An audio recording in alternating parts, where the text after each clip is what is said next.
మిమ్మల్ని అంటి పెట్టుకునేటువంటి party communist party నాయకులు. ఇవాళ వచ్చినటువంటి నాయకులు ఎవరు కూడా వాళ్ళు మళ్ళా 11వ తారీఖు తర్వాత అవుపడేటువంటి వ్యక్తులు కాదు. మీ అందరికీ తెలుసు.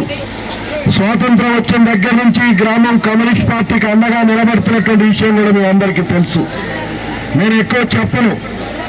ఇవాళ ఒక్కటే వాళ్ళ ముందున్నది, మేము ఏమీ పని చేయకపోయినా డబ్బులతోటి ఓట్లను కొనుగోలు చేయొచ్చని చెప్పేసి భ్రమలు పెడతా ఉన్నారు. నేను అడుగుతా ఉన్నాను, మీరు ఓట్లకి డబ్బులతోటి అమ్ముడిపోయేటువంటి మనుషులా? చెప్పట్లే గట్టిగా. మీరు డబ్బులతో అమ్ముడిపోయేటువంటి మనుషులు కాదు.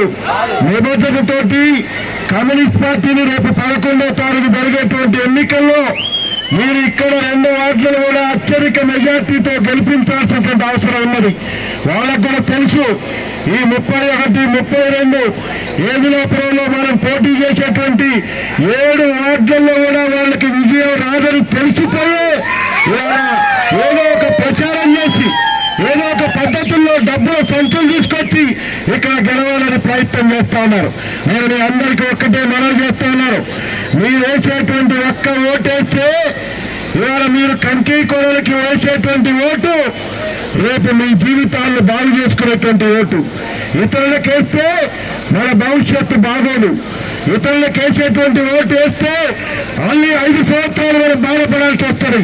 అందుకని మీరు ఇవన్నీ కూడా గుర్తుంచుకొని కంకి కొడాలి గుర్తు మీద ఓట్లేసి మనం ఇక్కడ 31, 32 మన అభ్యర్థులు కూడా యువకుడు శ్రీనాథ్ రెడ్డి, అరుణశ్రీ కూడా మంచి చదువుకున్నటువంటి విద్యావంతురాలు, అక్కడ శ్రీజ మన చెరుకుమల్లి భాస్కర్ కూతురు, మన మిరకంటి చిరవెంకటరెడ్డి గారి భార్య, అదేవిధంగా మీ అందరికీ ఎప్పుడు అందుబాటులో ఉన్నటువంటి దండి రంగారావు, అందరూ కూడా మన పార్టీ అభ్యర్థులు, యువకులు, ప్రజలతో మమేకమై ప్రజల కోసం పనిచేసేటువంటి వ్యక్తులు.